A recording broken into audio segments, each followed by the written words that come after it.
So welcome to the first of our 6-month webinar series. And this is our first one, which is an overview of the typical patient journey and a tour of the SIH guidelines. First things first, though, I'll need to introduce ourselves. So I'm Clare Joy, I'm the chair of the CSF Leak Association.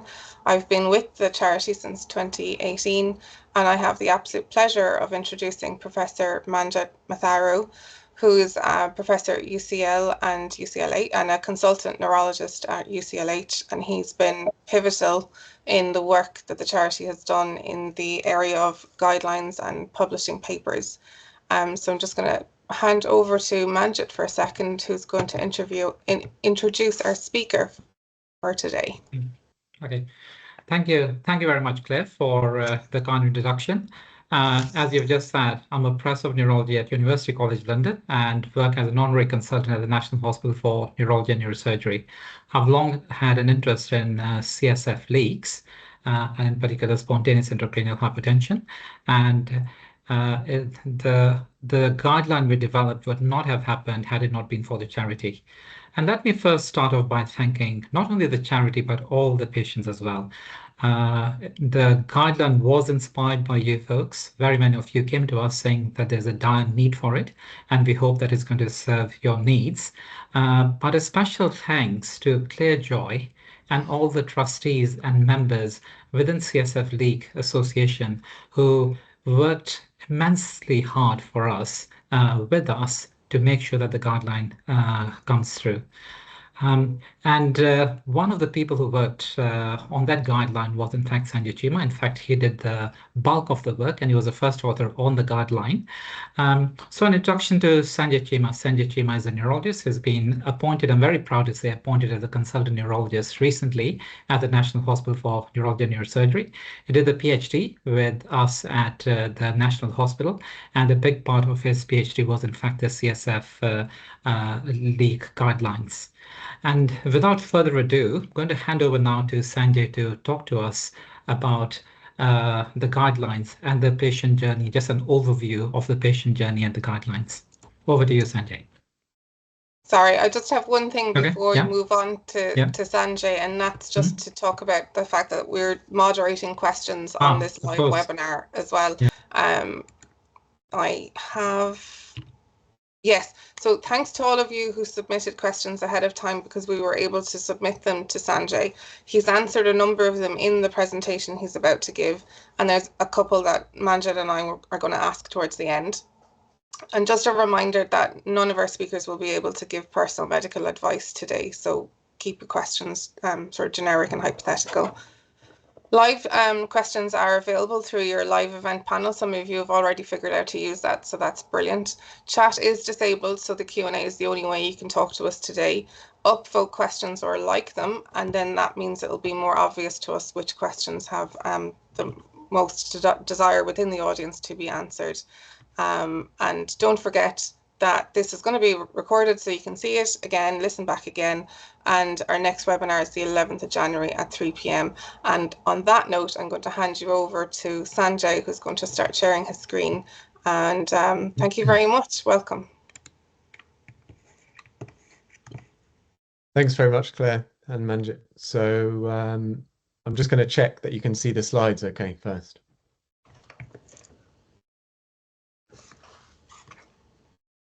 Yes, can you hear me okay? Yeah, perfect. Yes. Thanks. So I've been asked to talk about just an introduction to CSF leaks, what CSF leaks are, the usual patient pathway, and then I'm going to talk a bit about the guidelines that we published last year for one of the main causes of CSF leak, which is spontaneous intracranial hypotension. Clearly, I can't cover everything that is relevant to this condition in the next half an hour. If there are things which have obviously been missed, then obviously you can ask questions about those. And don't forget, there are further series of webinars over the next few months where a lot of the stages in that pathway will be covered in more detail. So what I am planning on covering the next 30 minutes or so is firstly, what is a CSF leak, which many people will know already, but just to make sure that everybody's got an understanding of that first. And that does relate to some of the questions that were asked in advance. I'm next going to talk about how you can get help and how healthcare services are set up and how you can help to navigate those. I'm going to talk about some of the challenges we have as medical professionals in managing spinal CSF leaks, and in particular SIH. And then I'm going to talk about the guidelines and the usual pathways that patients will go through. So just to say that the guidelines part of the presentation doesn't apply to iatrogenic, so medically caused spinal CSF leaks, so things following lumbar punctures or epidurals or other procedures, or post-traumatic spinal CSF leaks. And they also do not apply to cranial CSF leaks, but these should be covered in future webinars. And then the last thing just to say is that this will be targeted mainly to a UK audience and the national healthcare system, even though I'm aware that some people are not from within the UK. Hopefully most of the same principles should still be relevant. So firstly, what is a CSF leak? So this is an internal leak of CSF, which is cerebrospinal fluid, outside the normal compartment where it should be. It causes symptoms and changes on imaging, which is due to low CSF volume because the CSF is leaking from where it should be. This is a very, oh, can't seem to move forward. Yeah, so this is a very underdiagnosed, we think, very highly disabling, but the positive is that usually this is treatable. And there's various causes of CSF leaks, so they can be caused by medical procedures or surgery, they can be following trauma, or they can happen spontaneously. The main part of the talk will be on SIH, which is a spontaneous spinal CSF leak. So CSF, cerebrospinal fluid, this is a clear fluid which normally surrounds your brain, as well as your spinal cord, which has been cut off here, but there's a continuation. And it's essentially between the brain and the lining, which are the meninges, the main one of which is called the dura.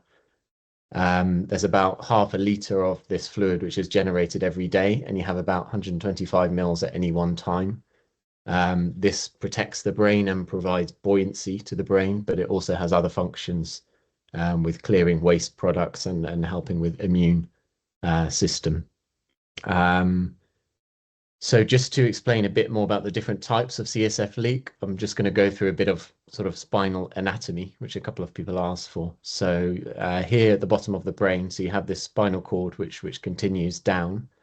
So you have the spinal cord, then that's surrounded by the blue stuff, which is the cerebrospinal fluid.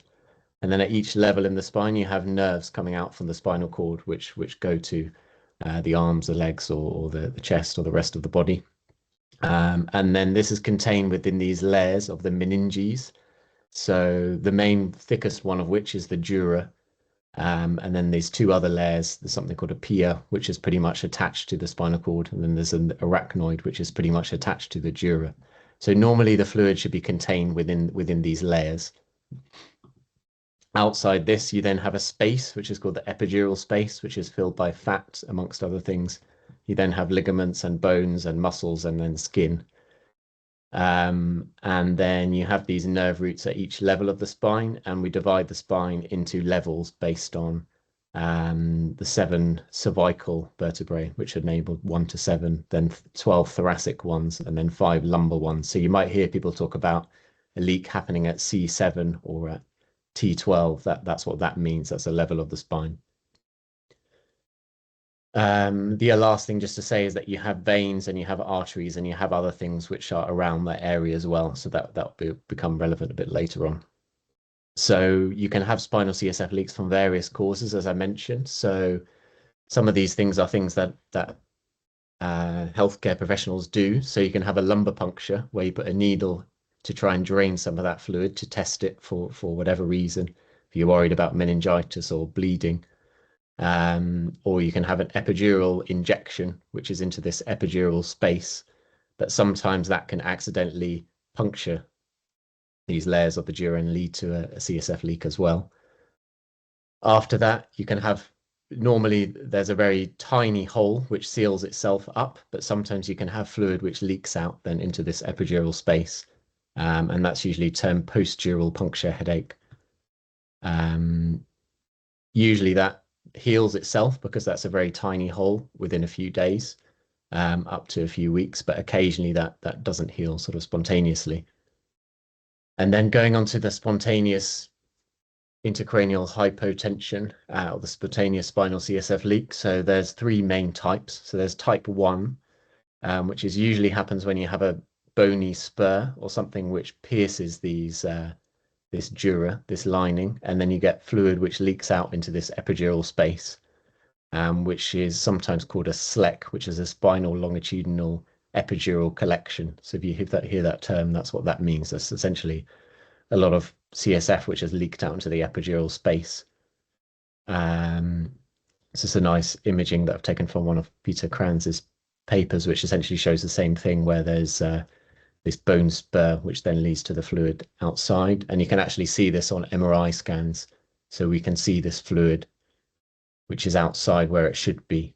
And that sort of black line you can see there is that dura. So that's the first type of SIH. The second type happens in people who have these things called meningeal diverticulum or cysts, and these are little outpouchings, which tend to happen around these nerve roots of the meninges, which are filled by CSF, and those can sometimes burst, and then again you get this fluid leaking out where it shouldn't be, which can lead to the same condition. And again, that's just another diagram of displaying what happens there. And then there's a third type, which is what we call a CSF venous fistula. And as I said, you normally have these veins which surround the spine, as the veins are everywhere in the body. And in a CVF or CSF venous fistula, you have the cerebral spinal fluid which drains directly into a vein and then is carried off. And those patients, you won't get this fluid in the epidural space that we showed with those type 1 and type 2 leaks. So that's kind of what we're talking about mainly, is those three things with as a causes of SIH. There probably are other causes which we don't know about, because we don't find one of those in all patients, at least with the current techniques. So that's what causes it. So that's just another diagram of CSF venous fistula. So you get the fluid draining off into the venous system. So that's what causes it. In terms of the patients, these are the main symptoms that patients have who have spontaneous spinal CSF leaks. So by far the most common symptom is orthostatic headache. And this essentially means headache which is worsened by the upright position, or only present when the person is upright, and significantly improves or resolves when they lie flat. And this is due essentially to gravity. You have a reduced amount of this fluid around your spine. The brain sort of sags down and pulls away at its lining, which is what usually causes the pain and the headache. Minority of patients have a headache which is not related to position, and an even smaller minority don't have a headache at all. And there are a whole load of other symptoms which usually come along with headache, but occasionally you can have some of the other symptoms but not have the headache. And those are varying proportions, but nausea and vomiting is very common. Neck pain and stiffness is very common. Ear-related symptoms would be commonly things like muffled hearing or feeling like you're underwater. Dizziness, tinnitus, and vertigo are all quite common as well. And then there are other things which are rarer, things like diplopia, which means double vision, or movement disorders, tremor, and things like that. And then we can often see signs of this condition on MRI scans. I'm not going to go through this in detail, but essentially this shows some of the MRI signs of spontaneous intracranial hypotension in the brain and the spinal MRI. And most patients with SIH, not all patients, have changes which we can see on MRI scans.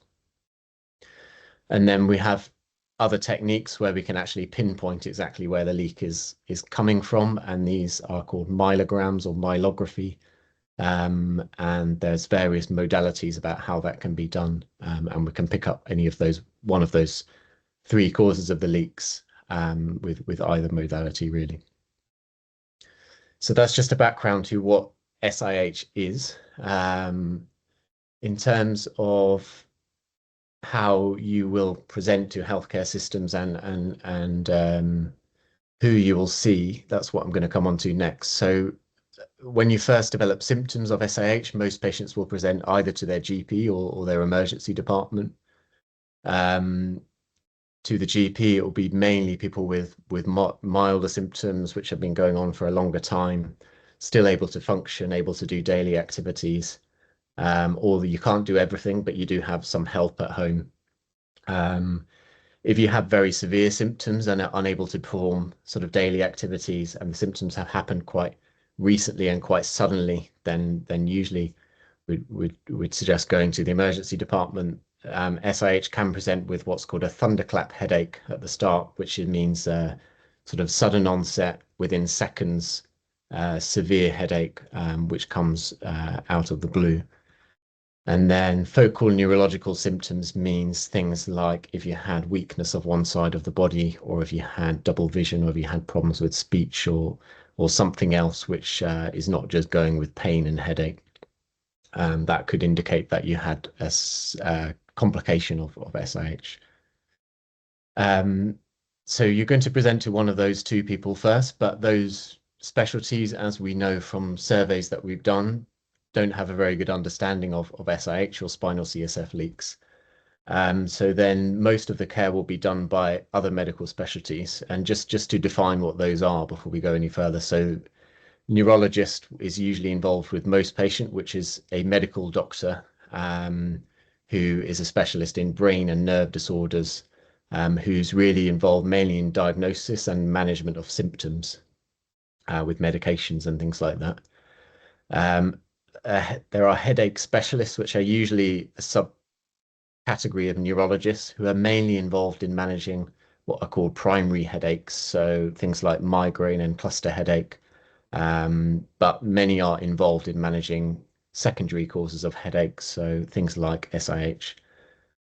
The other people that will often be involved are anaesthetists, who are usually give anesthetics for operations. They also give other pain-killing procedures, so things like epidurals around childbirth and things like that. So they are often involved in seeing patients who have accidental spinal CSF leaks following procedures, and they are often people who give epidural blood patches in the sort of more emergency situation. Then there are radiologists, who is a doctor who mainly interprets results of scans, so X-rays, CTs, MRIs, and things like that. And then there are subtypes of radiologists who perform procedures, which is either things like injections through the skin or with catheters through arteries or veins. And then the last group of people who are involved, not in everybody, but in people who need surgery, is obviously a spinal surgeon, who are usually neurosurgeons, but some can be orthopedic surgeons, so sort of bone doctors who do spinal operations.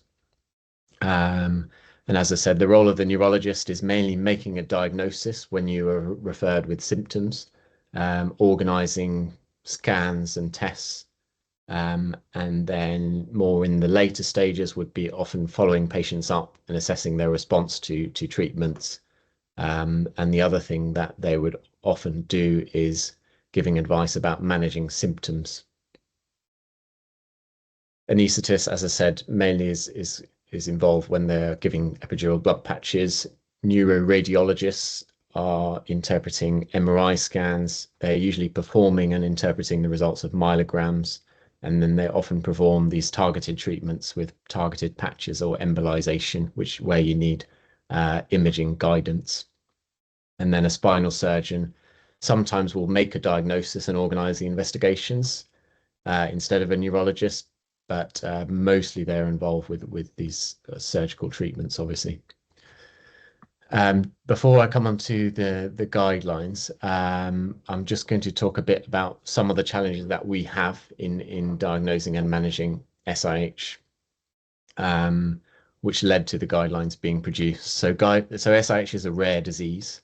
It probably is rarer than we think, but it's still not something that most doctors are going to see very often. So that means that most GPs and A&E doctors have not seen SIH, and they may not be used to recognizing the symptoms. The other thing is that the management of this condition has changed a lot in the last 10 years. So even neurologists who are aware of this as a condition will rarely see it and may not be aware of the latest practices and things like myelograms and treatments. Because this has all happened quite quickly, the latest techniques are limited really to certain people who have training, which has mainly been done in other countries to learn the techniques. And there are limited people who are trained to do those at the moment. So this isn't something that can happen in every hospital, unfortunately. The other problems related to the condition that we have is that sometimes we can't find the leaks using the current radiological techniques, even in people where we think they have this condition. And the second thing is that in patients with normal MRI scans, there is a very low chance that we will pinpoint a leak. And there must be something else going on which is causing the symptoms in some of these patients where we're not finding leaks, which we don't know about yet. The other things in terms of the NHS is that this is obviously a resource limited environment. There are long delays to being seen in a general neurology clinic.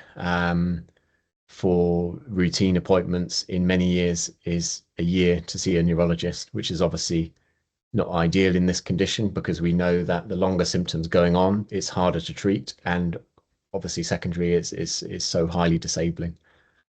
It would be nice if more patients can be seen in specialist centres where we have all these latest techniques and things, but there's obviously got a limited capacity for that, and there's also going to be delays associated with that.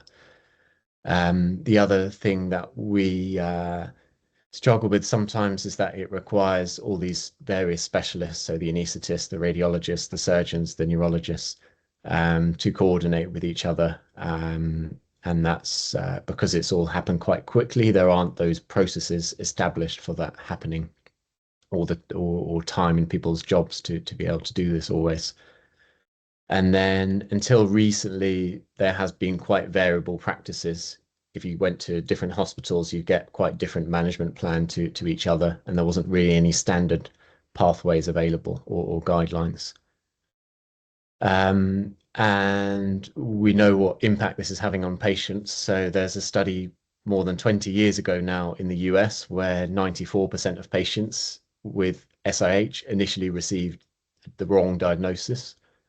And the delay for diagnosis, the average was 13 months, so more than a year for patients to getting a diagnosis. We did another study looking at this a couple of years ago with the help of the CSF Leak Association, and some of you probably have taken part in that. And we found that the average patients who presented in the non-emergency situation had about 3 visits to their GP before they were then referred on and the symptoms were recognized. Even when patients were seeing a specialist, the diagnosis was only made in about half of patients after the first appointment. And then there were long delays to getting procedures and appointments and treatments. So we know patients have a better outcome if they're treated within 12 weeks, and less than a third of patients receive definitive treatment, whether that's blood patches or surgery, within that time. So in terms of what can be done to help this,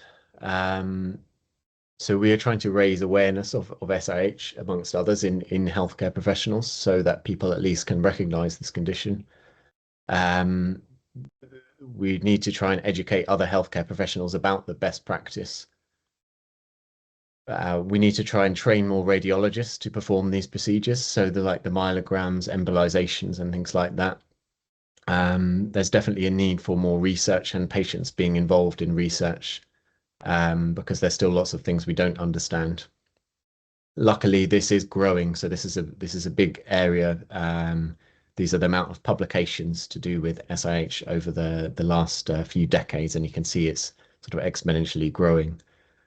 So that's clearly very positive. The other thing, though, is translating that research into day-to-day practice, and this is where the guidelines are really coming in. So this guideline process couldn't, as Manjit mentioned, couldn't have been done without the help of the CSF Leak Association. And this was a long process which went on from 2020 to 2022, involving a huge number of specialists around the country in those various specialties, as well as some international experts in the various specialties. So I have to thank all of those people for giving up lots of their time to help with this. And then that went through various stages. So we did what's called a systematic review and meta-analysis. So looked at all the literature on SIH in terms of the symptoms, the investigation findings, the treatments, in a systematic way. We did the survey that I mentioned about the patient experience with the help of the CSF Leak Association. And we also did this survey of healthcare professionals, where we found that few GP or A&E doctors are aware of this. There's very different practices amongst neurologists in terms of managing and testing the patients. And many radiologists who are not neuroradiologists were not very confident interpreting scans for it. And then once we'd done all those things, we went through this process, modified Delphi process, to try and gain consensus on the main issues. And then this has been reviewed, as I mentioned, by those international experts, as well as several national bodies in the UK, as well as the public, which was by the patient charity. And this was the publication which came out last year, which was mentioned. I'm just going to go through how that applies to most patients. Obviously, every patient is different, and there will always be unique scenarios which are not covered by it. And clearly, it's a guideline, so it's not mandatory recommendations that everyone has to follow. And part of that, we came up with the sort of algorithm for how most patients should be managed and where where each stage should happen. So in the sort of community, in the non-specialist hospital, and then in the specialist centre. I'm just going to go through the various stages briefly. So if you present with symptoms of SIH, either to the GP or in a minority of cases to the emergency department, really the GP or the A&E doctor's not going to be able to manage this condition. So we need them to recognize it, which there are some recommendations about the symptoms to look out for. Most patients should then be referred to their local neurologist urgently. And ideally, patients should be seen within 2 to 4 weeks. This is difficult in practice at the moment, but we thought we should propose what we think should happen. So essentially, they should be triaged to be seen urgently. Patients who are unable to look after themselves and do self-care should really be reviewed even more urgently, so within a few days, or should be admitted to hospital. Patients who very rapidly deteriorate or they develop a serious complication, which might be things like a subdural hemorrhage or reduced conscious level, then they obviously should definitely be admitted to hospital. Then when seeing a neurologist, then they need to make a clinic, be able to recognize SIH clinically. The other things just to say is that, yeah, so the urgency really depends partly on the clinical features, and obviously mental health impact can be huge in this patient population, where most people are, well, not most people, but many people are often confined to the bed for most of the day. If the local neurologist that the patient is referred to doesn't have access to things like epidural blood patches, they should be referred urgently on to somewhere that does. And if there is uncertainty about the diagnosis or epidural blood patches have already been tried, then the patient should be referred rather than to a local neurologist onto a more specialist centre. And there are some criteria for what makes something a specialist centre and how that can be done. In terms of investigations, so tests, really the highest priority is doing an MRI brain. Ideally, that should be done with intravenous contrast. Ideally, an MRI of the whole spine should be done at the same time. But really, the MRI brain is the first step.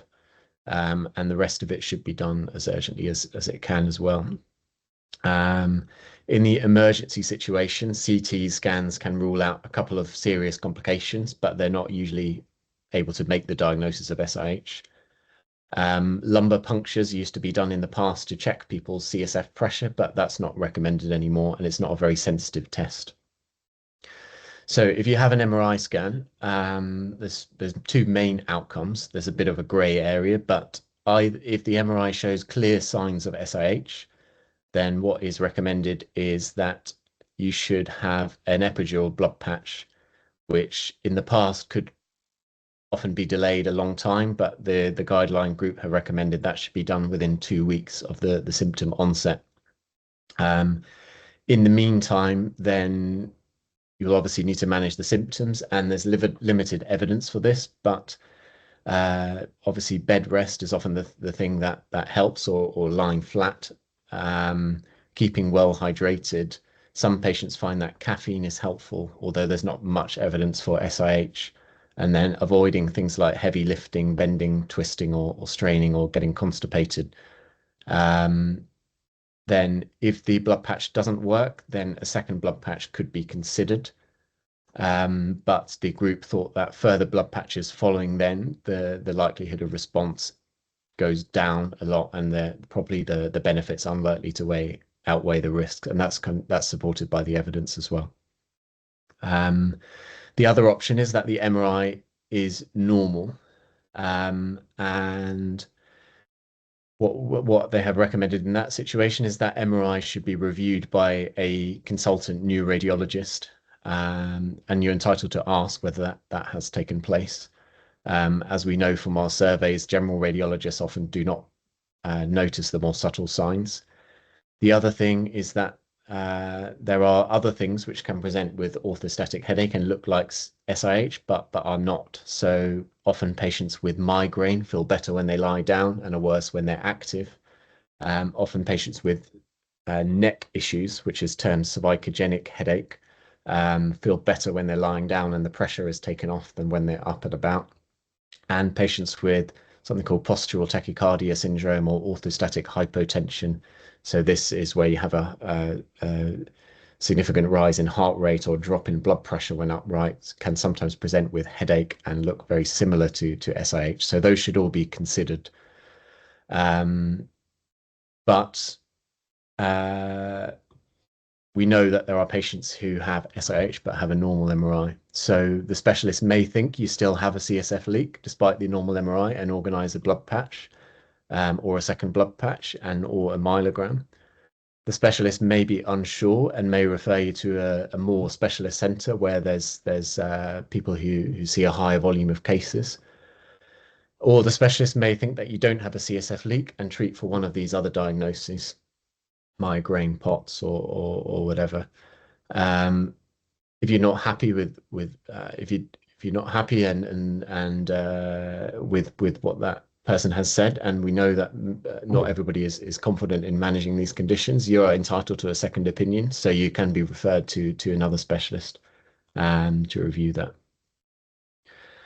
And the guideline really says that patients with normal MRI scans, management should really be in a specialist center where there's a multidisciplinary team who discuss these cases and have a higher volume of cases, because these procedures are not without risk. So we need to think carefully about whether we go forward with those. So if you have a blood patch, then the ideal outcome is that the blood patch is effective, and probably about 50% of patients who have their first blood patch do not then need any other intervention, and their symptoms and scans get better. So hopefully you are then cured. And then usually the group recommends that you should always be followed up at least once after that. And then our practice is usually to follow up with a MRI scan as well as just asking about the symptoms. And also we know that epidural blood patches can work for a period of time before the symptoms come back. So it's not necessarily that you shouldn't really just be left after that. You should be followed up. The second outcome is that the epidural blood patches are not effective. At that point, the guideline recommends that you should be referred to a specialist centre where there is a multidisciplinary team that discuss these cases. And then if there is still thought to be ongoing SIH, then usually you'll be going, recommended, you don't have to accept it, obviously, is for these type of scans called myelography. So these should be done in a specialist centre. There are two main types, there's CT myelography and digital subtraction myelography. Both involve having a lumbar puncture with injection of contrast into that spinal fluid space and then taking a series of images to see where and if that fluid is leaking out. So which one of those three causes you have and which level of the spine it is. And those tests can be done in different positions depending on what the MRI scan of the spine shows and what you think the likely cause is. So if you have a myelogram, then there's sort of two outcomes of that. So that if the myelogram shows the site and the cause of the CSF leak, then if you have those type 1 or type 2 leaks, then there's really two treatment options. I'm not going to talk about these in any detail because they'll be covered in future webinars, but you can either have a targeted patch, which is probably less effective, but a lot less invasive than the second option, which is surgery, which is highly effective, but is obviously more invasive and has more risks, and you need to be under general anesthetic and things like that. If you have this type 3 leak, so CSF venous fistula, then you have those two same options, but you also have this third option, which is called embolization. These figures are approximate because we don't have extensive evidence on this, but surgery is going to be the most effective, but the most invasive, and targeted patch is probably the least effective for the fistulas. The outcome, the second outcome is that the myelogram is negative, and then you've got these four main options, which you have to weigh up the potential benefits and potential risks of these, which is either repeating the myelogram. So if you did a CT myelogram, you can either repeat a CT myelogram again, or you can do a digital subtraction myelogram. You could try another blood patch, especially if you haven't had blood patches before. Or you can decide not to have further invasive procedures and monitor it with being followed up in clinic and probably a follow-up scan, and trying to just manage the symptoms and not have invasive tests. So those are obviously things that you need to discuss in detail, the pros and cons with your doctor. If you're not going forward with myelograms, or the myelograms are negative, then really we're left with managing symptoms, and obviously ideally the best way of managing symptoms is treating the underlying leak, and the only thing that really resolves the symptoms in the meantime is lying flat. There isn't much evidence for other things. Some patients find caffeine is helpful, some patients find painkillers are helpful. If people have other symptoms that can be managed with medications like sickness, you can have antiemetic medications, which are sometimes helpful. Some patients will have other headache conditions as well, so they will have migraine or other headache disorders, and those can be managed as they usually would be. And sometimes we use migraine medications to try and manage orthostatic headache, but there's quite mixed response, and we don't have hundreds of patients to give good evidence for this, unfortunately. And then the other things which are important whilst patients have ongoing symptoms, obviously, are mental health support. So we know this has a massive impact on people's quality of life, a massive impact on people's family often, and a massive impact on people's work. So we saw in that survey that about a third of patients had lost their jobs, and many of the others had not been able to function as they did before. And then the last thing just to say is that in terms of the CSF Leak Association charity, I've had very excellent feedback from many of my patients who found them very helpful, and it can be useful to speak to other patients who have been through similar things, or read other patients' experience of what they've been through, and they can potentially signpost to other forms of support as well. So that's all I have to say at the moment. Obviously, I haven't been able to cover everything.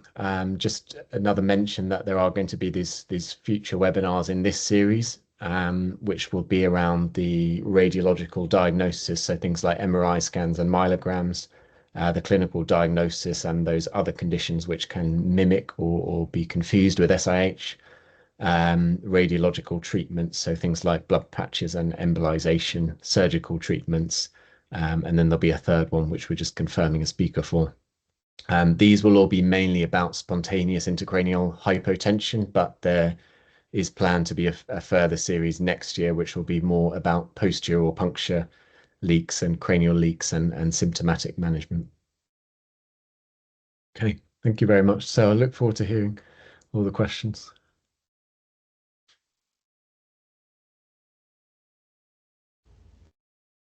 Thanks so much, Sanjay. That was very helpful. A really good tour of the guidelines, the guideline process, and the kind of the challenges that are associated with treating this disease, this disorder. We've got a series of questions that have come through. So what I'm going to do first is deal with the ones that came through on email, and then if we've got time, we'll touch on the ones that have come through today. So I'm going to start off with a question about follow-up of long-term leakers or people who've had treatment but who aren't fully healed. What are your thoughts on that? Yeah, so as I said, I think all patients should be followed up. We know that it's very common for patients to have blood patches, for example, and get 50% better, 80% better, but their symptoms don't resolve, and often their MRI scans don't resolve as well. We know there are some risks of leaving SIH untreated, which can occur in the long term over many years. Especially something called superficial siderosis, which often develops, can be up to a decade or 2 decades later.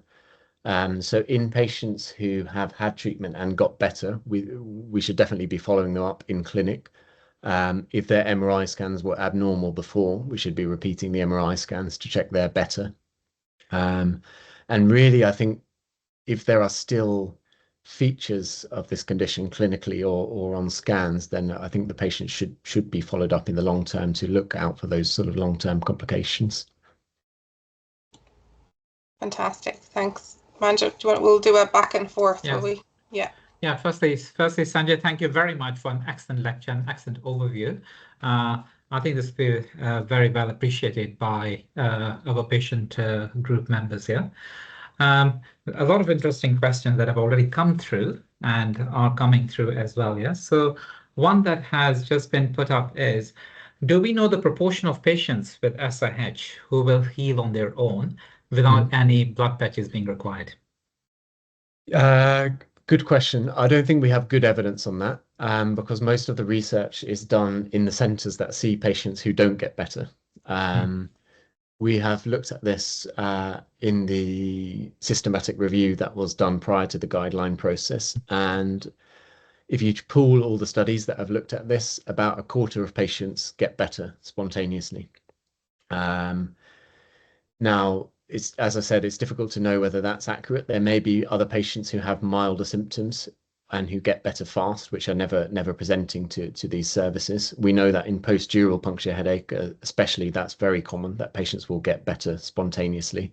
With SIH, there's obviously something underlying which is causing it, like a bone spur or a fistula or something like that, which is a lot less likely to get better itself spontaneously. But there definitely are some patients who do. If that does happen, it's likely to be in the early after the symptoms have begun. So once this has been going on for months or years, I think it's very unlikely to get better spontaneously. So if that's why people have recommended, really, we shouldn't be waiting more than a couple of weeks before going in with offering things like blood patches. Yeah, and just again, Sanjay, just to labor that point, yeah. So in the systematic review, very many of the patients who were reported as getting better took as long as 2 months to get better. But what is our concern about keeping patients waiting very long? And in fact, you and I are aware that there are some patients who have come along who've been told that, oh, they need to wait 3 months to see whether they're better. What is the reason for not waiting that long? Just, I know you've all said it already, but just reiterate whatever position is on that. Yeah, so we have to leave it a bit of time to see if patients get better. Or this is before patients have had procedures. Is that what you're asking, or is that you're asking after blood patches? My question is this, yeah, that I think at times the specialists and neurologists, yeah, or other specialists will say, "Oh, wait for a few months to see how things are," with bed rest. Well, what is the reason not to wait for too long? Yeah, so the reasons are as an outline. So if it doesn't resolve spontaneously very quickly, then it's probably unlikely to do so. Whilst it's ongoing, patients are often unable to spend much time upright. They're unable to work. They're unable to look after children. They're unable to often do just the basic day-to-day activities. So this is one of the most disabling conditions that we know of, and we use those validated scores in the patient's survey that we found that patients with SIH had lower scores than people with things like advanced Parkinson's disease or sort of all other headache disorders that we looked at. So one reason would be preventing symptoms and preventing the disability of the patients. The other reason is that there is some evidence that the earlier you treat patients, the more likely they are to respond to treatment. So there's a study from the German-Swiss group where they found that if patients are treated with surgery within 12 weeks, there is a much better outcome. And 12 weeks is not long, especially if you're going to do blood patches, because it takes a few weeks to assess the response to blood patches. It takes a few weeks at least, even if you're lucky to see a neurologist in the first place. So we need to try and get through things as quickly as we can, but there are barriers of us doing that in healthcare systems sometimes. Yeah, and I suppose it's worth pointing out that we know if patients are bedbound for a long period of time, they're more likely to develop other problems unrelated to a leak, but related to the fact that they've been bedbound, and it just becomes a much more harder to deal with problem then as it gets more complicated. Correct. So yeah, you lose your muscle mass.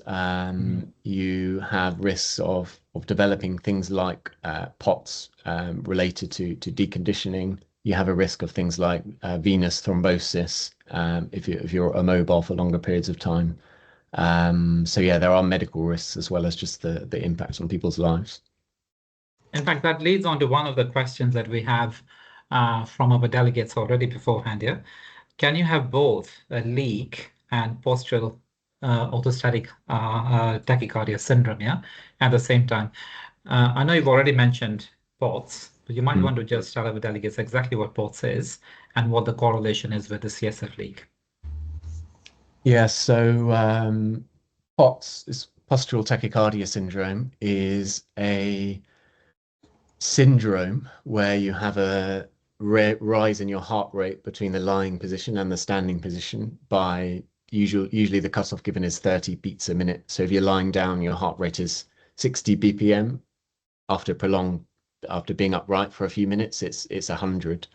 That is a condition which is due to a problem with your autonomic nervous system. So the nerves which control the blood circulation and the heart rate and things like that. There are various causes for POTS, and it's not a completely understood condition. Some patients can develop POTS related to muscle loss, and you lose the ability of sort of the muscles in the legs and being deconditioned to actually pump the blood around the body. Some patients can have POTS associated with connective tissue diseases and hypermobility, where there is a thought that means the blood circulation is not able to work as well when the patient's upright. And there are other causes of POTS. In answer to the original question, is that you can have POTS and SIH at the same time. There is a small study where they have tested patients with SIH with autonomic testing, and a high proportion of them had POTS in patients with proven CSF leaks. So you can have both. There are patients where we think orthostatic headache and other symptoms which are upright, worse upright and improved on lying down, are just due to POTS itself in the absence of a CSF leak. That is definitely something that happens. We've done a recent study, or one of our colleagues has done a recent study who's looked at patients with POTS, and the vast majority of patients with POTS under an autonomic clinic have headaches. And in that, I think a quarter of those patients, they have orthostatic headaches, so headaches which can resemble SIH. And there is a risk if we investigate all of them for CSF leaks, then with these invasive procedures that we could be doing harm by causing post-dural puncture leaks, giving lots of radiation and things like that. So it's quite a complicated area in patients who have POTS. We need to carefully weigh up the risks and benefits of going down the pathways of blood pressures and myelograms and things. So Sanjay, you mentioned hypermobility there, and there's a few questions came in, and there's a few there now. So could you just talk to us about the likelihood of a person with hypermobility developing leaks in the first place? So are they at increased risk of developing leaks, and how is their treatment different in context of them having hypermobility? The likelihood of them having a leak is still low. This is a rare condition, having a spinal CSF leak. So if you looked at everybody who has hypermobility, which is a few percent of the population, most of them won't have CSF leaks, obviously, just because of statistics. There have been some case series of patients who have connective tissue diseases and have had CSF leaks, and there are some reasons to think that why that might happen. So there is obviously connective tissue everywhere in the body, including in your sort of meninges and in your spine. So in theory, if you had a connective tissue disease, you might presume that a weakness of connective tissue might make you more likely to have a dural defect or CSF leak.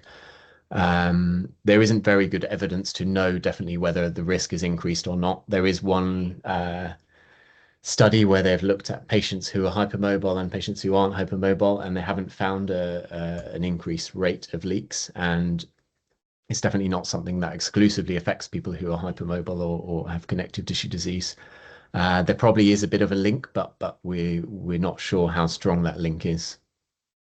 And would their treatment be different? I think the main pathway wouldn't be different in terms of the main tests used to treat those patients or investigate the patients. I think there are things which we are a bit more careful of in patients who are hypermobile. So patients who are hypermobile, definitely there's an association with hypermobility and POTS, as we mentioned. So we often screen for POTS in those patients, kind of quite an early stage in the diagnosis. Those patients may have impaired sort of wound healing or things after procedures. So we do see patients who are take a lot longer to recover or have an increased risk of other complications after having sort of surgery or other procedures. So that's probably mainly where I would think it would tie into the pathway. But the main tests and things, there aren't really different tests that would be done in hypermobile people than non-hypermobile people. To answer the question then that was posed in the Q&A, is that they don't follow a different set of guidelines altogether. They follow the same set of guidelines. Correct. And there may be additional considerations on a per patient basis. Correct. Brilliant. Yeah. Sanjay, there are a number of questions also on the presentations there, which you covered very well, but just to go through some of the things here. So there are two main issues that have been raised here. One is, what are the so-called atypical features or signs here of SIH? And I think on the back of that, there are two specific questions. Can you get what is a reverse orthostatic headache? And is back pain a common feature of having a CSF leak? Do you want to just talk a bit about those? Yeah, so I'll do the second part of your questions first, because that'll be shorter answers. So you can have a reverse orthostatic headache, but it would be very rare. So this would mean a headache which is worse when you're lying down and better when you're standing up, which is the opposite of the usual pattern that happens in patients with SIH.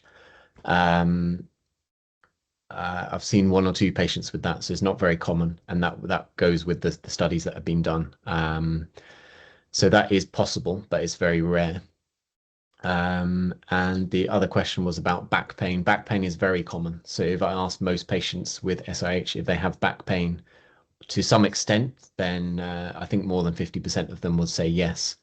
And it's not very specific in that the pain can be anywhere in the back. So patients often have discomfort or pain in the neck and the upper back. Worse when they're upright. Patients often report pain in the lower back as well. And there might be a combination of reasons for that.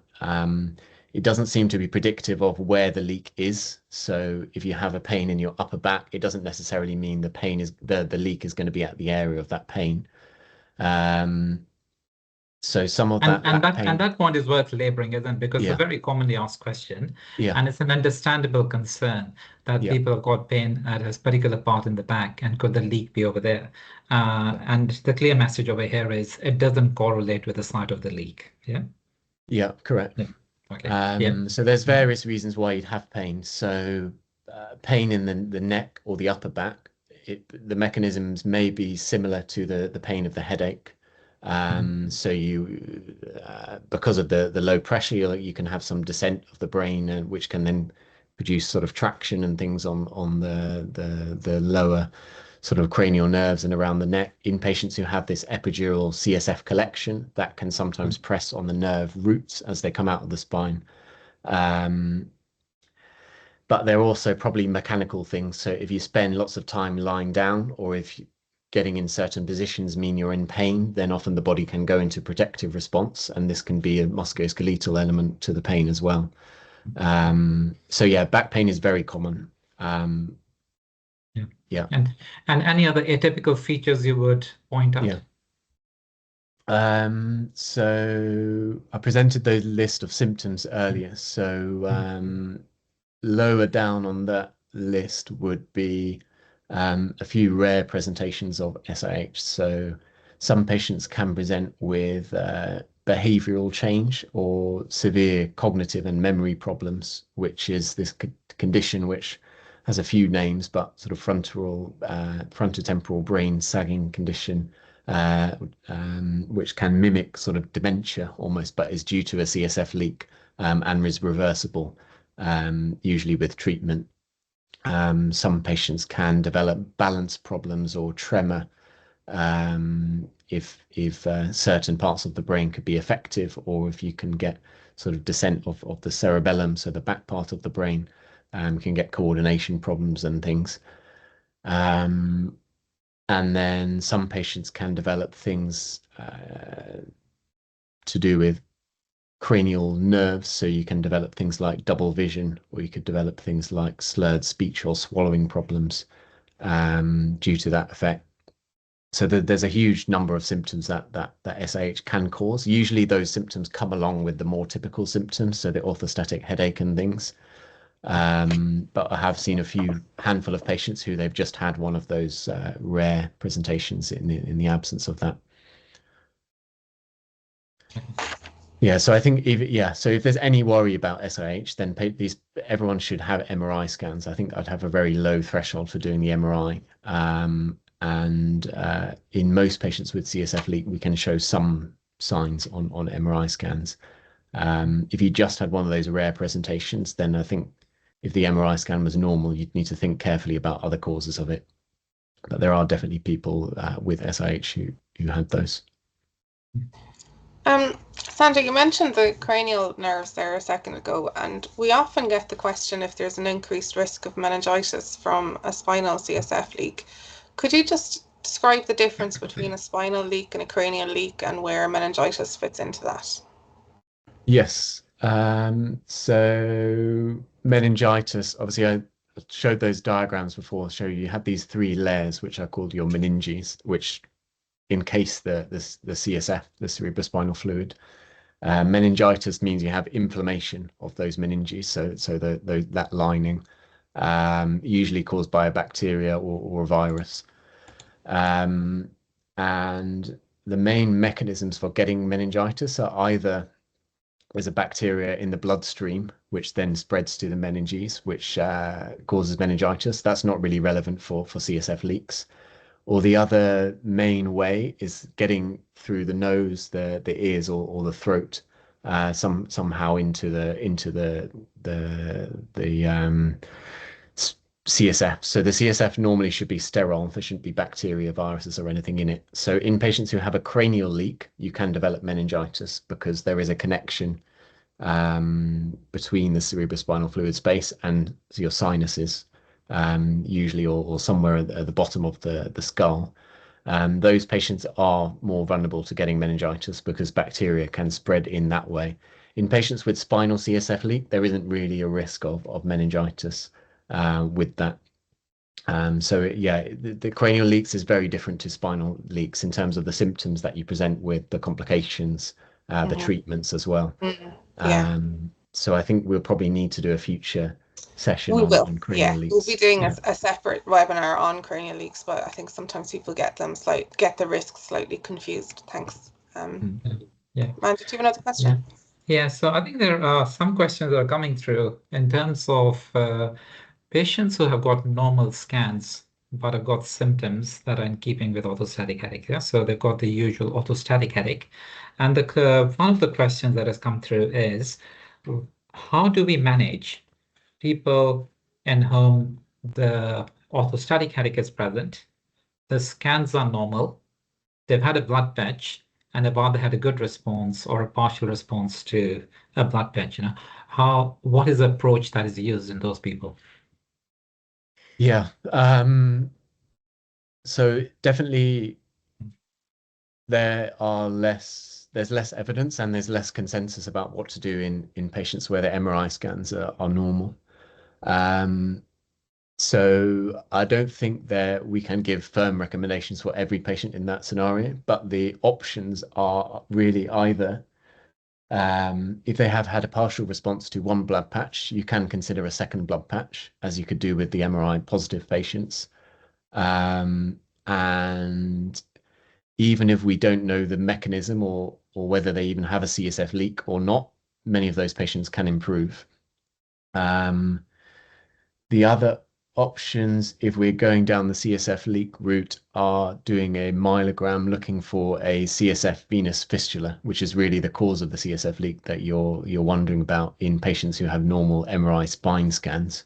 And that would be with a myelogram, which obviously, as we discussed, it is an invasive procedure and there are risks associated with that. The best evidence that we have on myelograms in MRI negative patients is from the Los Angeles group, which they have found about a 10% chance of finding a CSF venous fistula in patients who have normal MRI scans and have symptoms strongly suggestive of SIH and have partially responded to blood patches. So even in that selected group of patients, there's only about a 10% chance of showing something.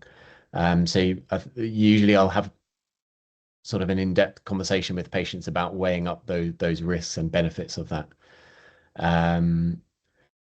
In some patients, we will perform myelography in those, and our experience is quite similar. We've got a low rate of finding fistulas, but we have had a couple of patients where we have found that, at least that I can think of now. But we have many others where we haven't found anything.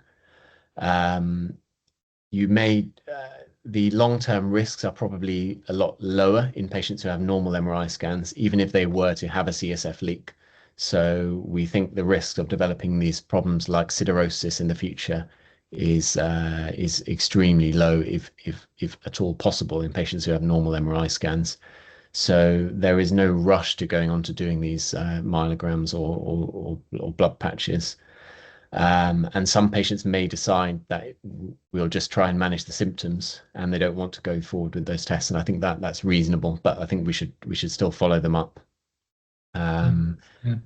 And the other thing, as I was talking about earlier, we need to check for these other differential diagnosis or other things which can present similarly, like the POTS and the neck problems and the migraines. Yeah. And again, a related question, which is to do with somebody who has a leak, yeah, with classical orthostatic headaches, gets a treatment, the scan normalizes, while they're still left with symptoms which are not necessarily orthostatic. Yeah. And I think that what a number of the delegates have raised is the issue of central sensitization, which they mentioned that some of the European experts have been talking about. Yeah, so there's clearly a lot of interest about that. Yeah, but clearly it's an area that's got some controversy. Do you want to just touch a bit upon that as to what the current thinking is? Yeah. So these are patients who have had some treatment and their scans have got better, but the symptoms have not got better. Is that right? That's right. That's right. So all they've changed, and they're not orthostatic anymore. Yeah. And they're non-orthostatic. Yeah. Makes sense. So yeah, so I think the first step is repeating the scans and things like that to make sure they are better, because these treatments are not 100% effective. So there will be a minority of patients who the treatment hasn't worked for whatever reason.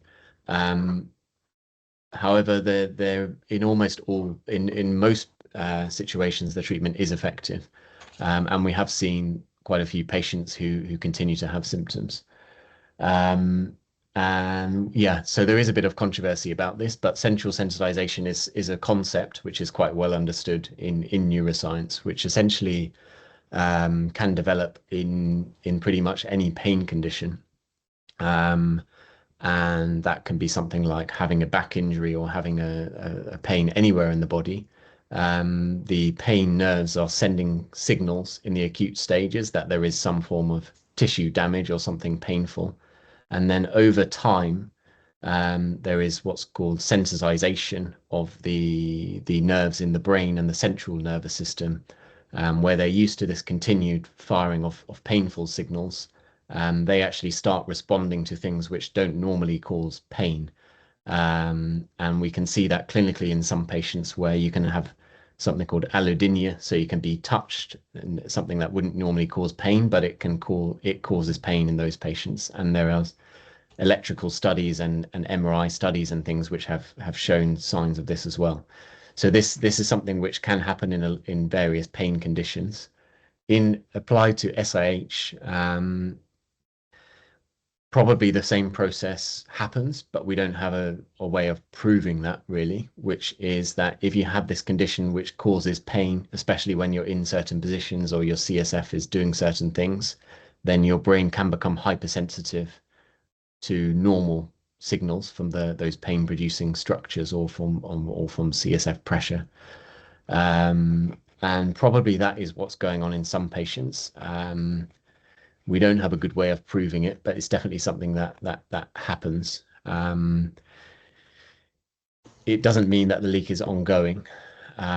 It is something which is due to a hypersensitivity to normal signals. And there are some ways of managing that and dampening down those signals. So we have some treatments which can work for central pain or treatments which are used in other headache or pain conditions, which can help some of that central sensitization reduce. Some patients will find benefit from some psychological therapy or physical therapy or other things like that, because this problem can be quite complicated. And patients often can be low in mood. Patients have suffered with this condition for a long time. Their body is not used to working normally, so sometimes people need to go through a sort of process of rehabilitation and gradually increasing how much they're doing. So yeah, it's not completely understood, but and I don't know if I've given a very clear explanation, but no, you have. I think you've explained it really well, and hope our delegates understand that concept a bit better. I suppose the other thing that's worth mentioning is that we do see a lot of migraine. People who had migraine only infrequently before, they get a CSF leak, and then afterwards they're left quite migrainous as well. Yeah, and that's worth laboring as well, because at times it can become very confusing. Is it migraine? Is it a CSF leak? What is going on? Yeah, so again, that's something I've seen as well. And that's not, exclusive to CSF leaks. We see patients who have a occasional migraine, they have a bad head injury or something, and then they develop a more continuous migraine headache which doesn't go away, or they develop some other illness, or they have a virus or something like that, and the migraine rapidly worsens and then is there most of the time. So I think as a neurologist we really need to work out is the characteristics of the headache. So migraine has certain characteristics that usually come along with it, like hypersensitivity to certain stimuli.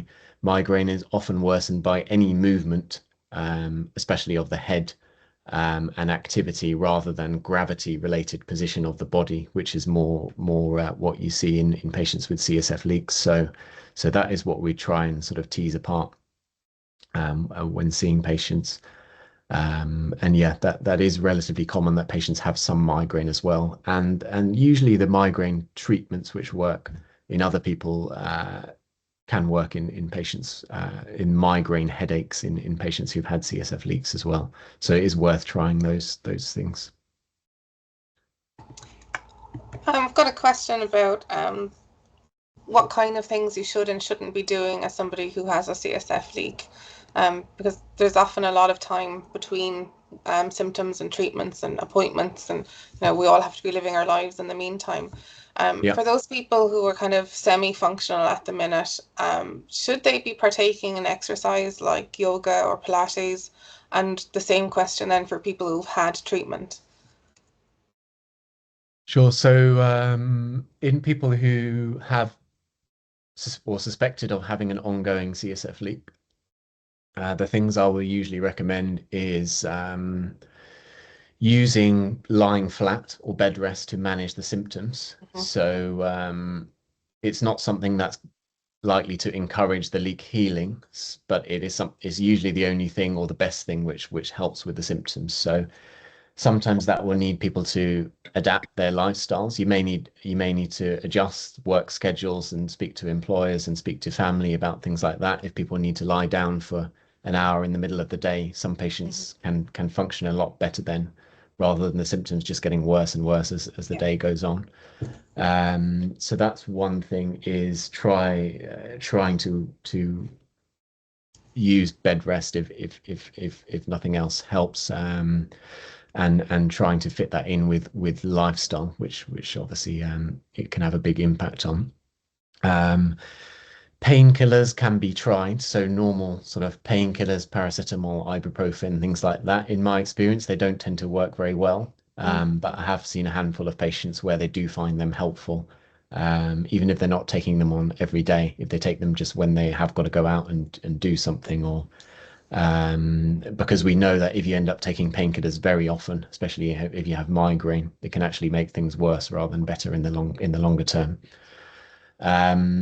So the things I usually recommend patients, apart from that, is keep well hydrated, and that can help people tolerate sometimes being upright for longer. Caffeine is something which has a bit of evidence in acute post-dural puncture headache. It doesn't have much evidence in SIH. In theory, it can increase your CSF pressure temporarily. Some patients do find it helpful, others don't. The other things that can be tried are, you can get these abdominal binders, which you can buy on the internet, which basically sort of like a corset around the abdomen, but to increase the intra-abdominal pressure and the CSF pressure. Again, some people find they help, some people find they don't help. So those are kind of the symptomatic things that can be tried. Usually it's bed rest is going to be the main thing that helps, unfortunately, until we've treated it. The other things are go on. Specifically about the Pilates and the yoga. So that's what it's going to go you're getting there, were you? In terms of activity,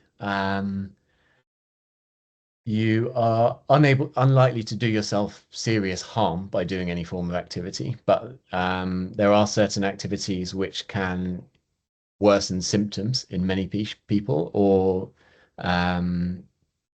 can, in theory, make a leak worse. And they're mainly things which involve what's called a Valsalva maneuver, which essentially sort of increasing the pressure in the chest and the abdomen against some sort of resistance. So things like lifting something heavy, straining on the toilet, and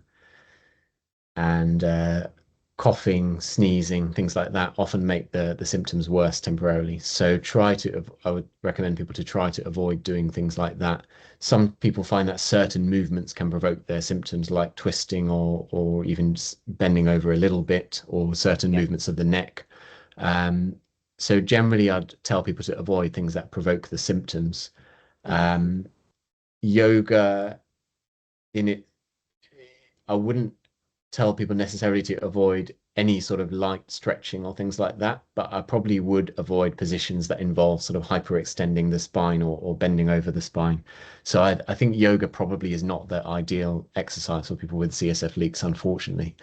But it is important to keep active to some extent. So walking is not going to do any harm. Doing some light stretching is not going to do harm. Normal day-to-day activity shouldn't really be doing harm, but to avoid sort of heavy lifting, things like that. That I mentioned before. We know that light moving around and keeping active is a good thing in general, and definitely when you're not doing a lot and not able to do a lot in the meantime. Yeah.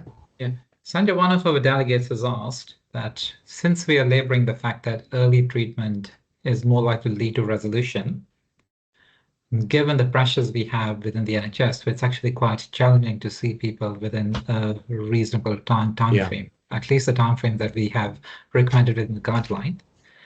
Is there a risk that some irreversible damage is being done by leaving things too long?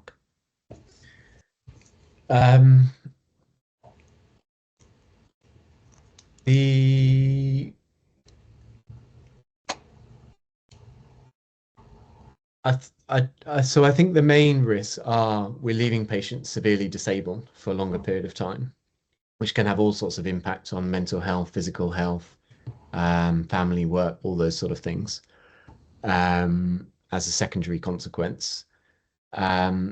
Although I have mentioned that treatment is probably more likely to be effective early on, we see many patients who've had this condition for years or sometimes even decades, and usually it's still treatable. Usually we can still find it.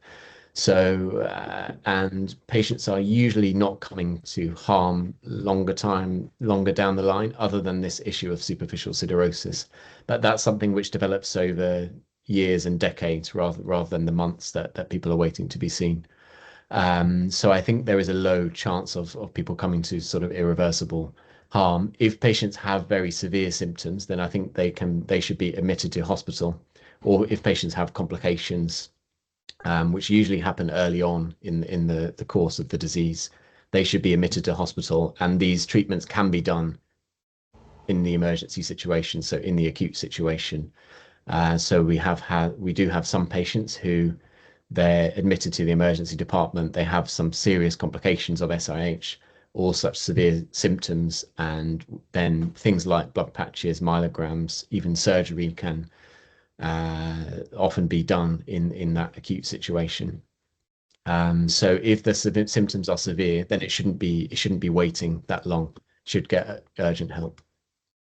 And I think from a patient perspective as well, even if though they aren't, like, you're not worried about superficial siderosis straight away, I would be concerned of people's mental health taking such a deep dive that they might not be able to pick themselves up out of it. And that's a real risk, and obviously the impact on your family life and your ability to work, it's devastating. So for all of those reasons, we would advocate for people to get seen sooner. And I suppose this is probably a question for both of our doctors here. Is there anything patients could do to advocate for themselves so that they do get treatment in a quicker time frame, bearing in mind the high levels of stress on the NHS at the minute? I don't think you should worry about the high levels on the NHS. If you've got symptoms, you should get help, is the first thing to say. Fair point. The other things to say would be, if you think you have symptoms typical of a CSF leak or SIH, you should say that to whoever you're seeing. So as you're usually going to be seeing a GP or an A&E doctor, they're not going to have a lot of experience in this. So you're entitled to say, I think I could have this. What do you think? Because we know that it is rare and they're not seeing this all the time. So yeah, I would encourage patients to advocate for themselves. I don't know if Manjit's got any other comments on. No, so I would agree entirely, Sanjay, with what you've just said. Yeah, I think the first thing to labor is that just because the NHS is under stress doesn't mean that what you have doesn't merit or deserve the attention it deserves. If you look at all the disability data that is available now and is coming through, some from us, a lot of it's come through from the States, all of the data is showing that the levels of disability are really high. And of course, I don't need to tell you folks about how disabled you are. You are the ones that come and tell me day in, day out about how difficult it is. And I can't even start to imagine what life is like when you can't really function being upright for more than a few minutes or a few hours for most people.